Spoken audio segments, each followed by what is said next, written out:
It has been about 4 days, I think, since the quarantine started here in Israel, and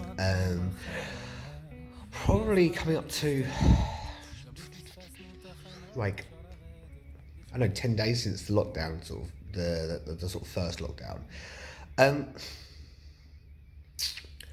It's strange, but it's been okay.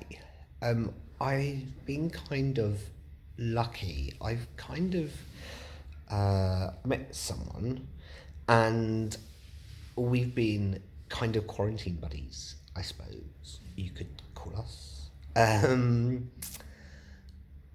we've been hanging out a lot. And not like doing anything, just obviously staying in and, you know, taking the dog for a walk and going to the shop when we need to. A few things I've realised. First of all, actually, I don't mind the quarantine so much. I'm not hugely bored, or I haven't really been hugely bored, mainly because of my quarantine buddy. But also, turns out, I'm okay with not going out so much. I mean, you know, it's like, I'm really lucky because I've got a dog, and so like I take the dog out twice a day anyway, so I have an excuse to be outside, like a legitimate reason to be outside. Like I don't go around touching things, you know. I'm trying to kind of stay vaguely positive about the whole thing, as much as one can. And I'm trying to look at the sort of positive aspects of quarantine. Because of my job, obviously I speak to quite a few people a day. I speak to about 20 people a day and hear their various stories, because a lot of my job really is just conversation. And of course, the thing is, at the moment, basically for weeks, I tried to avoid talking about coronavirus, while other things were going on before it got kind of serious. But now, there's sort of nothing else to talk about. Like, news is not happening, apart from stuff about coronavirus. I feel really sorry for all of my sort of PR-y type friends will understand this, but I feel really sorry for media monitors for Corona Beer, because, like, it's just everywhere, you know, like trying to sift through that to try and find your brand. Anyway,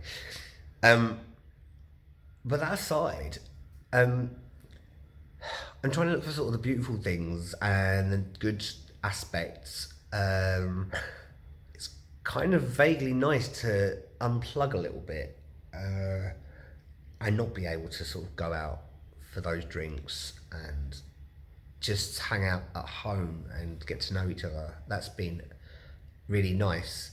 I've spoken to a lot of people who have been able to spend more time with their families and their children. That's also, I think, for them has been really good, mainly from what people have told me. There was a beautiful moment a few days ago. I think it was on Thursday.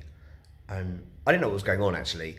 It was like it was 6 o'clock, and all of a sudden I just heard this whooping from outside my window. And because, like, where I live, I don't know if you can see, there's like loads of buildings, and so there's loads of people just came out on their balconies and started clapping. And, you know, I was a bit, I didn't know what was going on. I thought maybe they were clapping me, you know. I did a really good lesson before. That student really understood the past progressive, so I was like, thank you very much. No, I didn't know what was going on. It was kind of freaking me out a little bit. But it turns out that they all went out to clap. To clap and cheer for all of the medical staff who are, you know, risking their lives, actually, to sort of help people with corona. And they're doing it every day. They're kind of heroes. And that's a really touching moment. And there are sort of positive sides to things, you know, there's no flights. People are driving cars less. Pollution apparently has gone down by about 30%, which is kind of amazing. There's very few people out on the street. I have to say that I think that in other places it's probably not quite as busy as it is here. You know, in like Jaffa and Tel Aviv, a lot of people are out. Actually, I'm not sure people should be. Having said that, I'm not going to pretend that I haven't done that.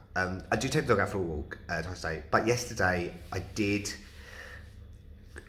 go out to get with this has my quarantine buddy and his friend. We just went down the road for coffee, and people are going a bit stir crazy. So we just walked to sort of the edge of where the beach was. We didn't go on the beach. We didn't go where there were loads of people or anything like that. We just kind of stood there. But there's police cars all along the shoreline, and then we took the friend home, and I started freaking out a little bit.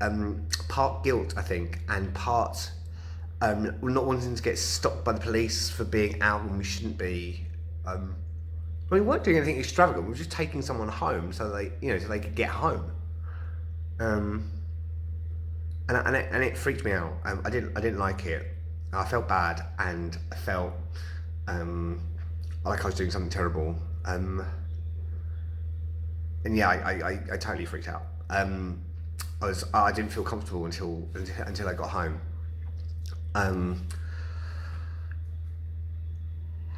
But it's not as quiet as it should be. I think there's a lot of people who just don't care, and actually, I think it's kind of it's a little bit irresponsible. Everyone has their own choices and to make, but I don't know that I don't. Maybe I'm carrying something and I'm asymptomatic, or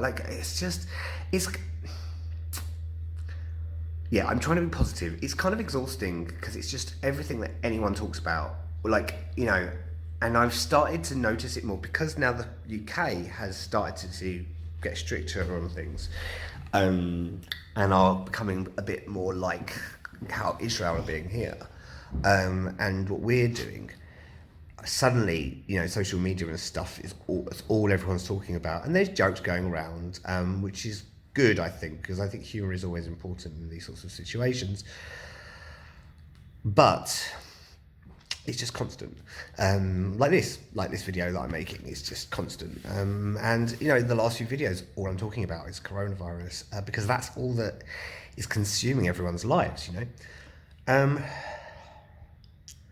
and it's a really strange thing to go through when you're not with your family. I didn't really mind it so much when it was Israel, but now that the UK is kind of going through things and it's affecting loved ones at home, you start feeling kind of far. But then I don't know, I guess I probably wouldn't see them anyway because I'd be isolated. And I'm lucky because I can still work. I have an apartment with a balcony and a view. I have an excuse to go out because there he is, completely zonked out, completely oblivious. Lucky him. Yeah, and my quarantine buddy is he's a flight attendant, and he is doing kind of something vaguely heroic because he's doing a flight to repatriate Israelis who are stuck in another country, and I'm vaguely worried about him. Also because I'm worried that maybe he'll end up getting quarantined, completely, quarantined, proper, not allowed to leave his room sort of thing for 2 weeks. I don't know how it works, but also because he's exposing himself in a way to the virus. I don't know. I'm kind of worried. I shouldn't. We haven't known each other that long, but I'm kind of vaguely proud because I think it's kind of a heroic thing to do, to agree to do that. But then at the same time, I'm kind of freaking out a little bit. I think it'll be fine. So through these dark times, I hope everyone is staying safe. I hope everyone is keeping well. Try to do what you can to kind of stay away from everything. And like I said, try and look for the beautiful moments because that's all we can do in these times. Good luck, everyone.